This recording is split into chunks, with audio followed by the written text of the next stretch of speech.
Now we are heading to the last part of this video, and we are going to understand applications of Redis. So first of all, let's start with a simple application. Redis is a key value store. So usually what you can do, you can use the Redis as a simple database. You can just simply store the value as key value in Redis, and it's pretty simple. What happen, there is a, like, you can just use a Java client, and whenever there is a set call internally, internally Redis will run this command set. Let's say this is going to be your key user 1001 and the value is going to be savage, and like someone will make a get call, then the command is going to be get, and it is going to be user 1001, and the Redis is going to return the value. You can just simply use it like a database, or you can just say Redis key value store. Second one is very common example. Redis has a distributed logs. So now we are using a microservices, and this is a common scenario. What happened, like there are two services with different databases. You can say first service is using MySQL and second service is using MongoDB, and they both have a common key. Let's say log 10. You can just say, like, simply say there is a common key, let's say 10 in both of them, and you want to log them.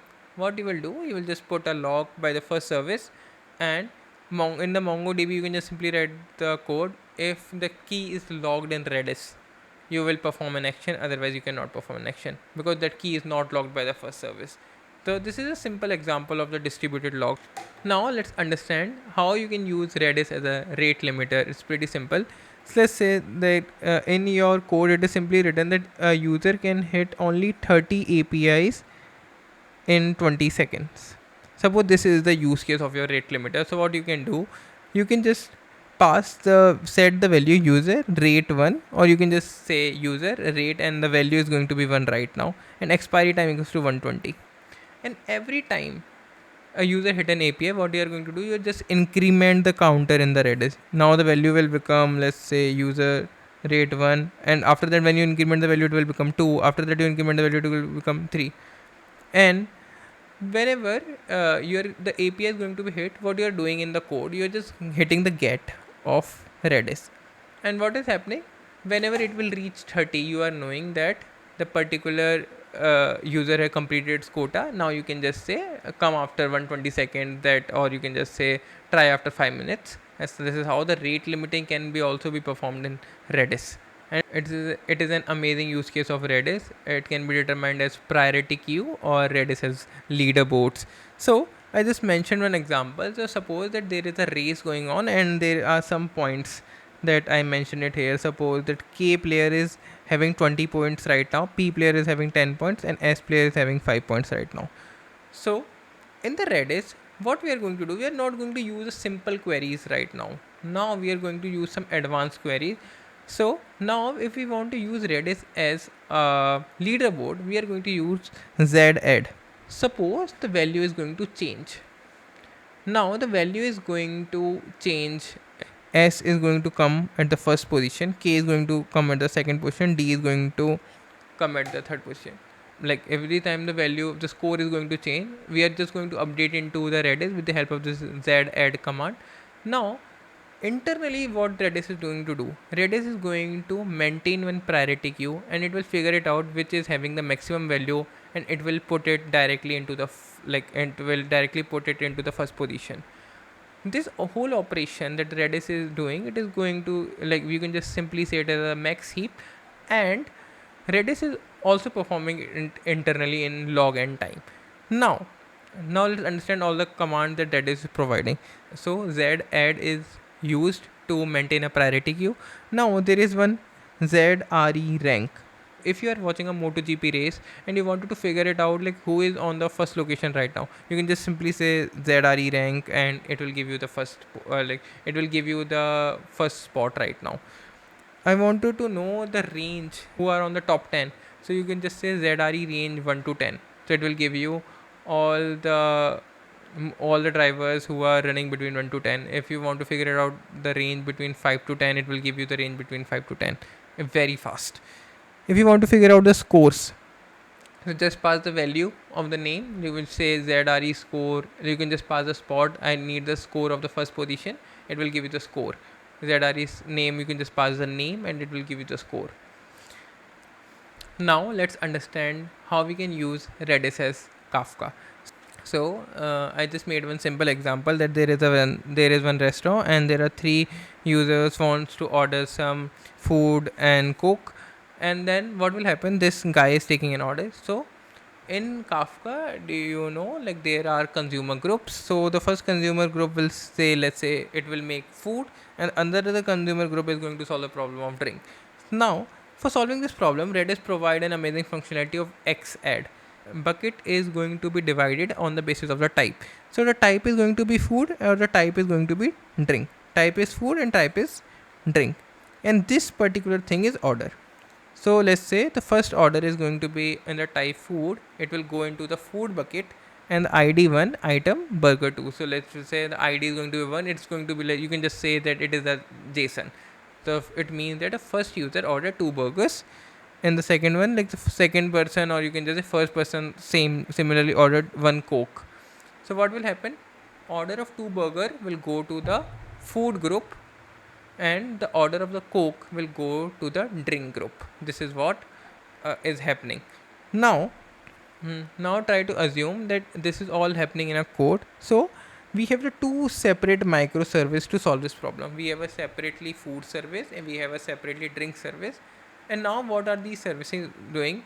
Whenever they are getting any order, it means that whenever something is going to come from the producers, or you can just say from, like if they are getting any order, what will happen? They are going to consume them. So suppose what is happening, if we get a 2 burger order, the food service is going to take an action on it, or like let's say food service is going to make 2 burgers for it. So they are going to run this particular query, x read group food. So they are reading from the food group and consume 10 data at the same time. They are going to consume the 10 data they are reading from the food group. Similarly drink. Now let's understand how you can use Redis as a pub sub. So let's say you have a stock service, and if all the users who are having the Infosys stock are going to subscribe for the Infosys stock. So let's say if the Infosys stocks goes down, this is the code written in like the stock service. So suppose say if the Infosys stocks goes down, like say 2500 rupees, then you can just simply say, then you have to publish a notification to all the users that are having Infosys stock. So what will happen? So let's say it goes down to 2500, then the stock service is going to publish. Then what will happen? All the users that are having the Infosys, so they are internally subscribing to this Infosys stock, or you can just say Infosys topic, and they are going to receive the notification. This is how the normal PubSub is going to work. You can just achieve this particular thing in the Redis as well. So in the Redis, it provides the keyword publish. You can just simply use the publish in Redis. Say Infosys alert, my key is Infosys alert. You can say Infosys crash. This is done by the stock service. So stock service, what is the stock service going to do? Stock service is going to publish on this particular topic, Infosys alert, Infosys crash. This is going to be the message. And all the services, let's say there is a certain service, these are the user 1, user 2 and user 3. This is my notification service, and that is subscribing that particular topic. Which topic? Infosys alert.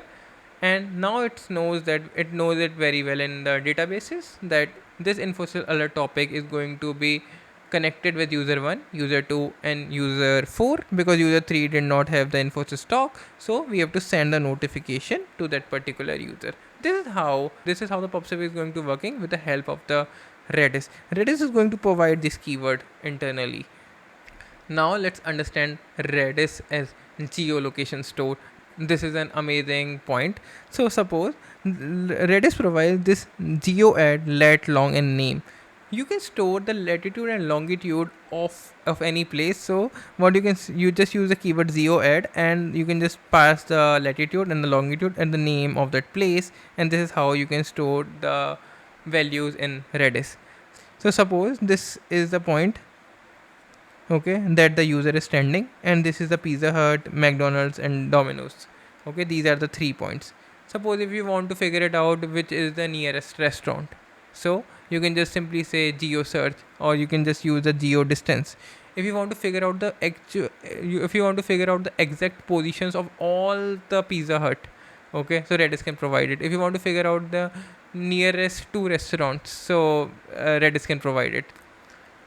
Now let's see how we can use Redis as a bloom filter. So first of all, we have to understand what are bloom filters. For that, for Instagram usernames, or let's say Gmail username, so suppose you passed a username and it will say this username already existed. This all is happening very fast. So Instagram don't pass the complete username and search in a database or in Redis. What they do, they internally run the algorithm of bloom filter and try to figure it out that this username exists or not. So let's understand it how Instagram is doing it. So I just mentioned it here, like say three names: Savage, KP and Dart. So let's say what we are going to do, we are just going to pass these values in some sort of a hash function. We are going to pass these value in multiple hash functions. So I pass this word savage in, let's say, two hash functions, hash 1 and hash 2, and my bucket size is going to be 10, and we get the value 1 and we get the value 2. So what we are going to do, we are just going to go to this particular array and we are going to just change the value from 0 to 1 for 1 and 2. Now for the KP, let's say again we pass the value in the hash function, we get the value 3 and 4. Same for the Dart, we are going to change the value in 5 and 9. I just told you how we are going to fill this array. Now let's see how Instagram is doing it. So suppose a new person come, let's say Salman Bhai. This is going to be a username. Again we are going to pass it with the hash 1 and hash 2. We get the value 3 and 9. In this case, what is happening right now, if we get the value 3 and 9, we will see to the our array and it will figure it out 3 and 9 value is 1 right now. It means that Salman Bhai will get an error that username already existed. So the thing is, if Salman Bhai is going to get an error 3 and 9, but this is a case of a false positive. We don't have any username with Salman Bhai in our database because we have the name Savage, KP and Dart. So Salman Bhai is still getting an error.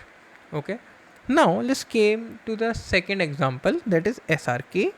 Suppose SRK is going to provide a value. Let me just change it to give you a wise example. Let's say 0 and 9.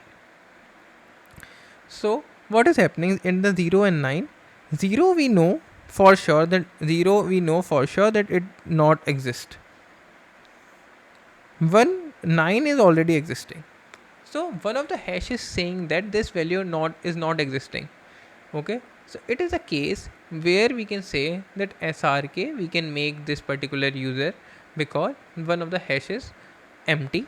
So we can just for sure we can say that this username is not existing in our database or in Redis or in our bloom filter. We can just make this user. So SRK we will consider. Same with Sushant. We are getting in the two hashes right now, 8 and 10. Their two hashes are saying that this value is not existing in our bloom filter array. You can just make that user. This is a perfect case. So now let's see how we can just solve this whole problem with the help of the Redis. So Redis just provide this amazing feature bf.add. So in this you can just pass the username Savage, bf.add username KP, bf.add Dart. This is the adding functionality, and if you want to just check it, so you can just simply check with the help of the bf.exist.